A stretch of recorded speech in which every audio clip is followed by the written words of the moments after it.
Jesus. Right on. I gave you a couple of seconds to look at my background there because I fucked up. Welcome, ladies and gentlemen, back to the Sharskull channel, and welcome to me talking about another terrible game. Now, last time out, I had a 10-minute chat about how The Last of Us Part 2 is great in everything except for the story.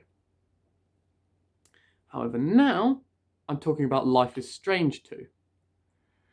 A game that is great in nothing, terrible in the gameplay, and even worse in the story, which is genuinely impressive. Life is Strange 1 isn't one of my favourite games, however I do quite like it. Life is Strange Before the Storm, less so, but still, yeah, pretty cool. Life is Strange True Colours I really like. So you'd think that Life is Strange 2 would be a fucking home run, knock it out of the park. It sure isn't. It sucks so bad. It's so terrible in so many ways. And again, I have to preface this again. I do not dislike this game because the main character is Hispanic. That's stupid. Like, it's idiotic, right? That is not why I dislike Life is Strange 2. I dislike Life is Strange 2 because nothing makes any fucking sense. Nothing makes sense in the whole game. Let's set the scene, alright? And again, I've never played this game. I watched it on YouTube because it's shite. And it was a long time ago. So I don't 100% remember everything I'm going to talk about here. But I'm pretty sure it's pretty damn close. Here we go. We start the game. You're this guy. You're called... your brother's called Daniel and you're called, like... Sean. That's it, Sean. You're called Sean. You're coming back from school on the bus. Good mate. Kayla or some shit. I forget. Cool. You go home. Nice father. Single dad. Brother's moment, you know, fucking about a bit. And then you find that your brother is getting bullied by some other cunt. You go out there, sort the shit out, give him a rub round the face, a rub, give him a knock in the nose, you know, fucking oomph, have some of that, right? And I don't know what happens, but he dies, question mark. He falls over, hits like his spine on a rock, maybe the back of his neck. It's not his head. It's certainly not his head that he hits. But apparently this kills him, knocks him out. Maybe he's acting, I don't know. The police turn up in fucking record time, by the way.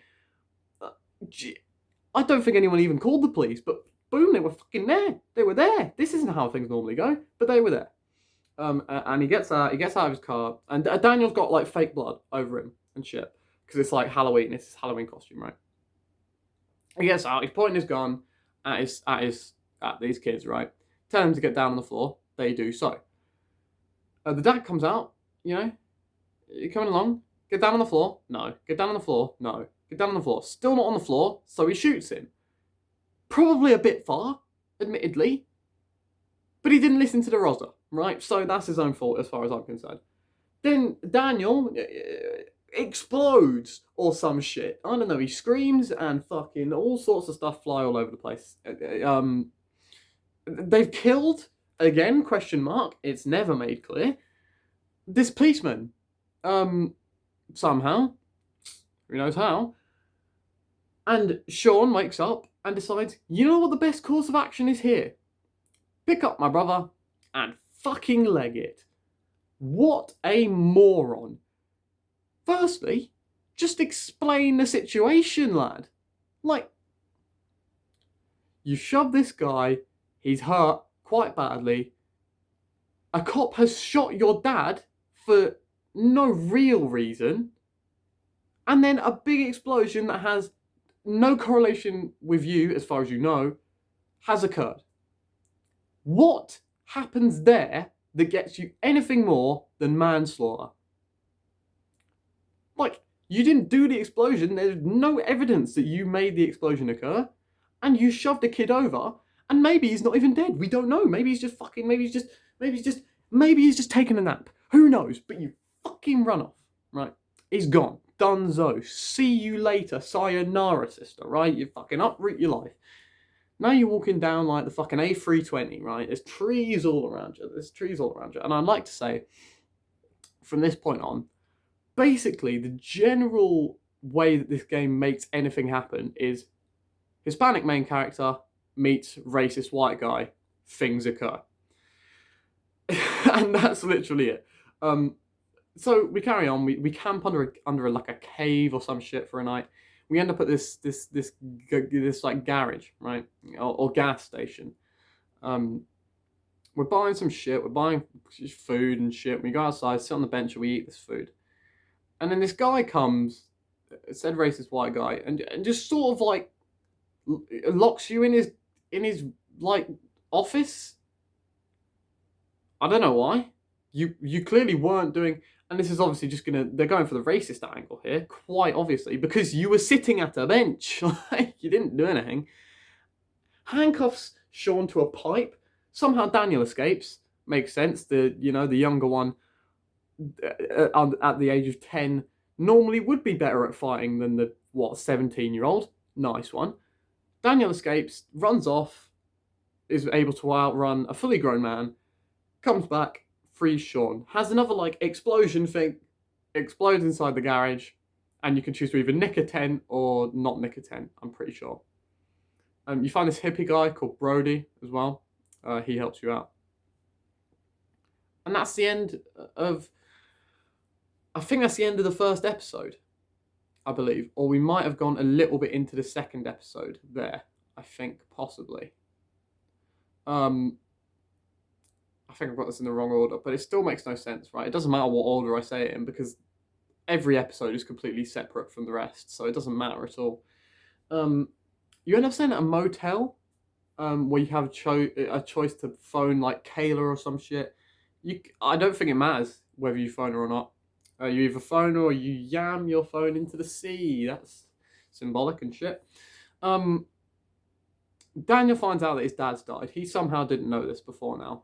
All the shit that Sean was spouting somehow worked. But he finds out his dad dies, and he has like a big, not really explodey thing, just sort of things flying around him, like he's bloody Uranus or whatever, Saturn, that's the one, close. You calm him down and it's calm, right? So now Sean and Daniel both know that he's like magical or some shit.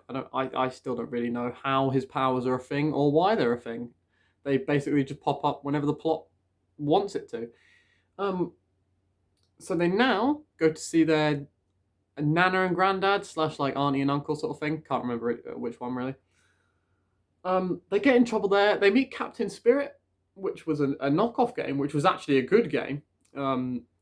About a kid and his imagination and shit. That's pretty cool. They get caught at their nan and granddad's house. The police find out that they're there. Probably still at this point only looking to talk to them, the police, because again, as far as we know in the game, they haven't killed anyone. They're probably only under arrest for assault. So, of course, we sprint away again, get Captain Spirit killed, gets run over by a police car, and we run off. Nice one, lads.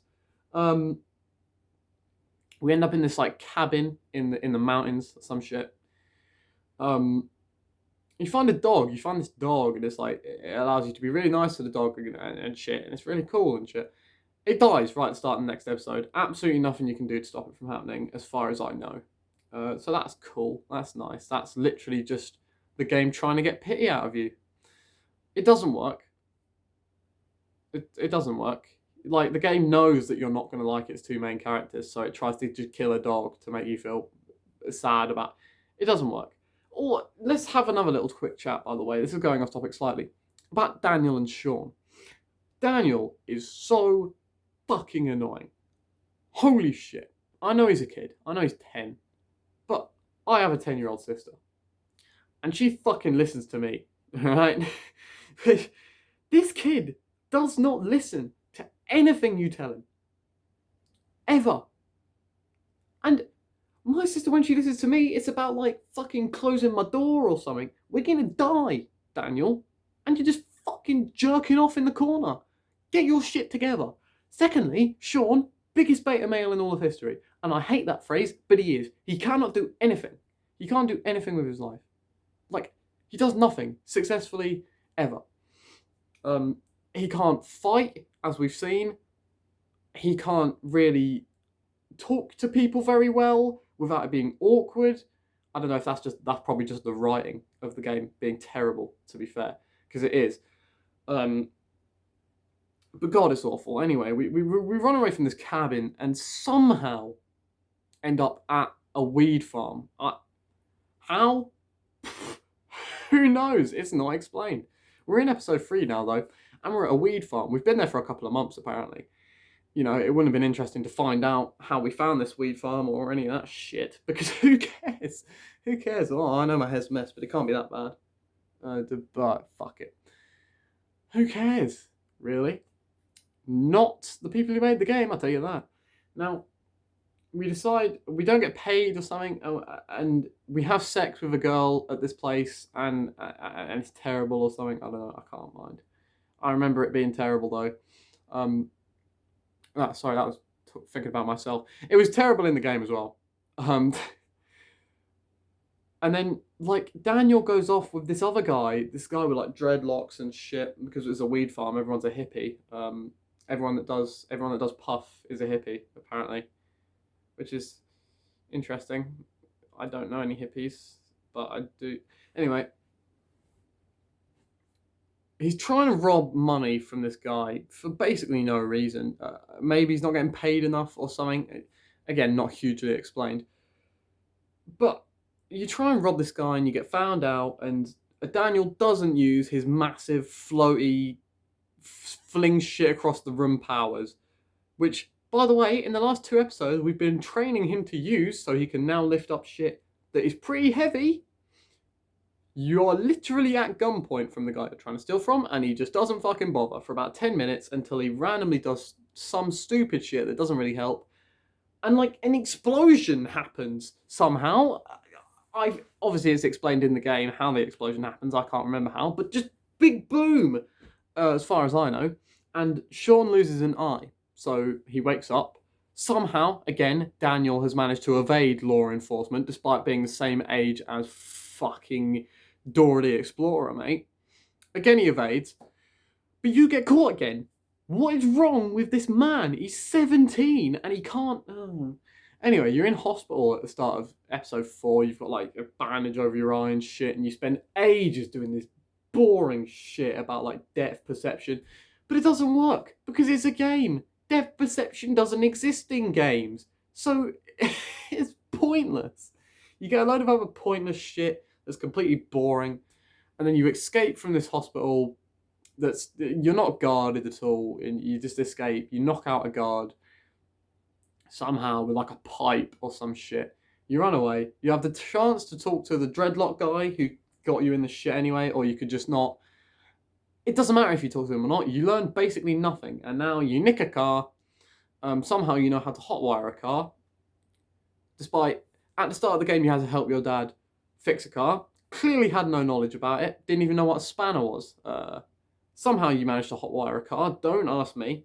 I don't know. You run away. You run out of fuel. So you're now like, no, you don't run out of fuel. Your car gets, big surprise, attacked by a white guy. Fuck me. And this guy's even more stereotypically racist than the other one. He's calling you like Pablo and shit and telling you to sing shit in Spanish. It's fucking awful. It's cringy as shit. I think he's actually called Chad. I'm pretty sure. Like, anyway, you lose your car because of this guy. He fucks it up or some shit. And now you're hitchhiking. Cool, that makes sense. Because you would be. You're in the middle of the desert. Why are these guys in the middle of the desert that are fucking you up? No one knows. They just are. So you find Daniel, and he's in this like Christian reserve thing, and people are thinking he's like the new Messiah because he can float shit around. He's got a bowl cut. He looks like a bell end, and the girl who runs it is like a maniac and some shit. And then you're trying to get Daniel out of there. It's not going great. And then your mum, it just turns up in the game. Obviously, your mum, single father, she had left. She gets no real build-up other than the possibility of exploring her old room when you're back at your nana and granddad's house. but that doesn't really give you loads there either. And then she just sort of appears in the game, sorries and all that, and it's awful, it's boring, it's horrible. She then burns down a church as a simple distraction to allow you to get into the other church thing and get Daniel out.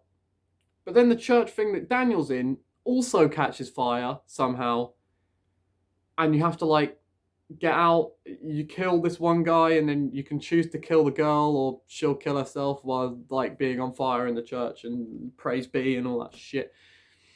It's bad. It's really bad. And then you get onto episode 5, which I've watched the LiS out of, which is also bad because you end up with stupid shit. Like, remember David from the first game? Remember how he hated drugs and really liked a really thought out military lifestyle? He's now a hippie. That makes sense. That doesn't completely go against his entire character arc for a total of 2 solid full games now. Just for him to randomly be in this for literally no reason. There's no reason that any other character can't be used here. There isn't. Who knows? They're fucking idiots, right? And then there's multiple endings, and every ending sucks. Like, if you are somehow invested in Sean and Daniel, all of the endings are shit. The best ending you can get is Sean escapes to Mexico, which is what you've been trying to do like this whole game, by the way. And Daniel is under house arrest. But that's not good. He's under house arrest. Like, that's shit. Every ending is awful. The choices to actually, like, what points to which ending are really vague as well. Nothing makes sense.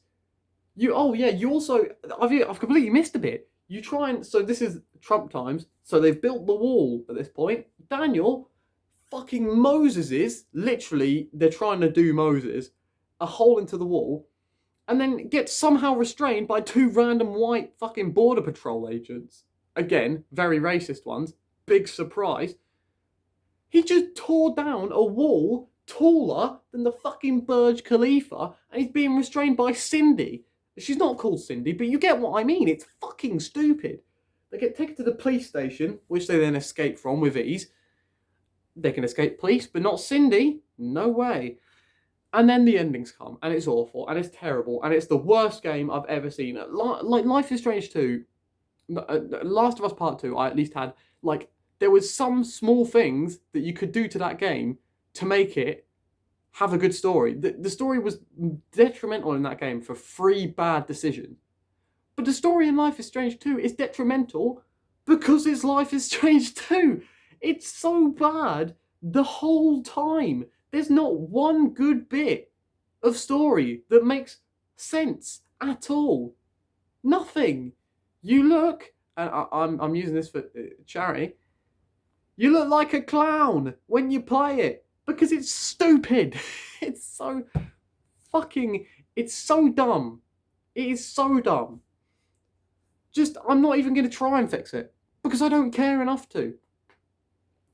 I'm going to probably talk about some more games at some point, maybe even later today if I can be bothered. But this is the worst game ever made. The gameplay as well is Life is Strange, so it's basically Telltale, but even less to do. So that's not even fun. The only good bit, like, what's the point? Fuck this. Fuck you. Fuck Life is Strange 2. See you in the next one.